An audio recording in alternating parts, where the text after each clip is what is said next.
Bismillahirrahmanirrahim. Assalamualaikum warahmatullahi wabarakatuh. Video ini saya akan membahas tentang cara membaca aksara paku bahasa Akkadia. Nah, di sini kenapa ada saya tambahkan bahasa Akkadia gitu ya. Nah, karena aksara paku itu bukan hanya digunakan oleh bangsa atau dalam bahasa Akkadia, melainkan dari bahasa Sumeria asalnya, kemudian diadopsi oleh bangsa Akkadia, kemudian juga digunakan oleh bangsa Persia, yaitu Persia kuno ya. Jadi kalau kita baca teks Persia kuno, itu bahasa mereka ditulis dengan aksara paku, tapi berbeda dari aksara Akkadia. Kemudian juga kaum Hiti dan juga Elamit, mereka menggunakan aksara paku dalam penulisan bahasa mereka. Oke, di sini kita akan coba membaca aksara paku atau belajar aksara paku dari dasar ya. Oke. Pertama kita perlu ketahui dulu bahwasanya bahasa untuk membaca teks aksara paku ini ada tiga cara, bukan tiga cara ya. Ada tiga jenis suatu simbol itu dibaca. Pertama berdasarkan suku kata. Misalnya seperti simbol ini bentuk modern dari bahasa Akkadia ya, karena bentuk kunonya tidak seperti ini. Ini dibaca sebagai suku kata berbunyi an, gitu ya. An. Kemudian yang kedua, simbol dalam bahasa aksara paku itu bisa dibaca sebagai ideogram. Ideogram itu dia mewakili satu gagasan.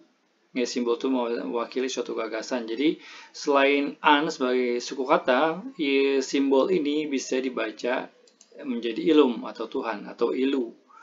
Dan juga bisa dibaca syamu, ya artinya langit, tapi dengan simbol lainnya.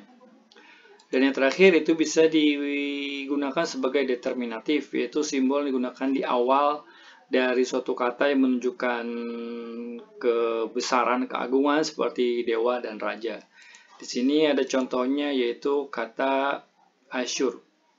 Asyur. Nah, di sini di determinatif ini kata an ini atau ilum tidak diucapkan, melainkan hanya ditulis saja.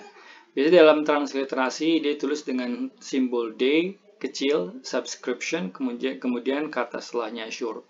Yang D ini merupakan asal kata dinggir dalam bahasa Sumeria. Oke, yang pertama kita akan lihat simbol ini sebagai suku kata atau syllable.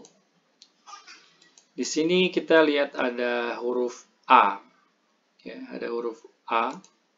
Nah, jadi kalau kita nemu atau baca aksara paku dan kita temukan simbol seperti ini dibacanya A. Di sini ada contoh kata, saya tulis di sini ya. Ini A, ini adalah na. Ana, nah ini adalah ku. Anaku. Nah, anaku adalah sama dengan bahasa Arab ana, saya, atau anohi bahasa Ibrani, atau ena bahasa Suryani. Ya, jadi anakku itu artinya saya. Kemudian berikutnya adalah I ya, itu seperti ini. Ini contohnya adalah kata ini I, nah ini nu, inu ya, inu itu artinya ainun, mata. Kemudian berikutnya ada huruf U. Nah, ini contoh katanya adalah kata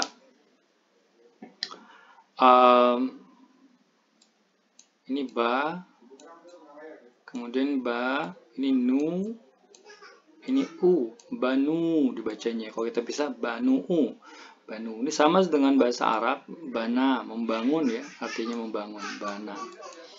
Kemudian berikutnya yaitu simbol ini itu memiliki bunyi e ya. Contohnya ada kata ini. Ini adalah B, kemudian ini E seperti simbol di atas, BE, dan ini lu atau lum gitu ya. Dalam bahasa Akkadia kuno itu ada mimation atau pengucapan mim gitu ya. Jadi be'elum atau belum, ini anakku. Ini sama seperti Baal dalam bahasa Arab ya, yang artinya Lord atau Tuan. Oke. Berikutnya ini ada huruf dengan simbol dengan bunyi ba. Contoh katanya adalah kata labashu ya. Ini la, ini ba, kemudian ini shu, labashu. Oh ya, labashu artinya memakaikan baju. Dalam bahasa Arab labisa ya, memakai baju, albasa gitu ya, memakaikan baju. Kemudian berikutnya yaitu ada simbol ini yang dibaca bi. Contohnya adalah kata ini kita tulis bi. Nah, ini kita udah pelajari di slide sebelumnya, itu bunyi i ya, bi tu atau bitum ya, bituna. Di sini artinya adalah rumah ya. Kita lihat dalam bahasa Arab. Bahasa Arab itu kan baitun ya, ada huruf mad di posisi kedua. Nah, dalam bahasa Akkadia ini ditulis seperti ini. Jadi ketika dibaca panjang, itu bitu atau bitum. Nah, ini fungsinya. Nanti ini ketika dinormalisasi, ketika ditulis dalam bentuk transliterasi yang sudah dinormalisasi, maka menjadi bitum. Nah, dengan simbol panjang seperti ini ya, bitum. Nah, gitu. Jadi tujuan untuk dipisah seperti ini adalah untuk mempermudah memisahkan antara silabel atau suku katanya. Simbol berikutnya adalah ini adalah simbol untuk bu ya.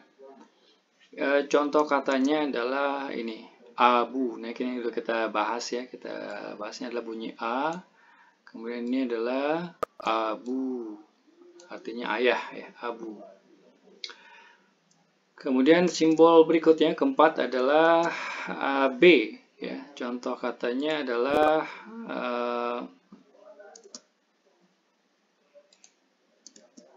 nah ini ya. Tadi sudah sama dengan contoh sebelum itu B lu ya, Tuan Lord. Nah ini ya. Belum. Nah, contohnya adalah ini B. Nah, kenapa tidak ada bunyi O dalam bahasa Arab, dalam bahasa Akkadia? O adalah variasi bunyi dari U ya. Jadi mungkin dialek dari daerah tertentu dibacanya O. Pada dasarnya ada hanya 4 bunyi, yaitu A, I, U, dan E gitu ya. Dan itu juga tidak untuk semua simbol, karena beberapa simbol itu tidak ada bunyi E, seperti simbol berikut ini, yaitu ga ya. Ga. Untuk ga ini tidak ada go, nanti tidak ada g. Jadi hanya 3 ga, seperti ini simbolnya. Kemudian ada gi, seperti ini, dan ada gu. Nah, jadi tidak ada kita temukan bunyi g dalam bahasa Akkadia, baik itu Assyria atau bahasa Babilonia gitu ya. Jadi mungkin kalau ada itu karena akibat dari variasi bunyi ya, variasi bunyi dari satu kata, itu sangat memungkinkan. Dan saya ucapkan dalilu ya. Dalilu adalah bahasa Akkadia untuk kata terima kasih. Kita coba lihat dulu, sini adalah huruf da, kemudian di sini li, dan ini i. Ini mengapa ada simbol atas seperti ini, garis itu atas, karena ini adalah bentuk panjang. Dalilu artinya terima kasih banyak. Wassalamualaikum warahmatullahi wabarakatuh.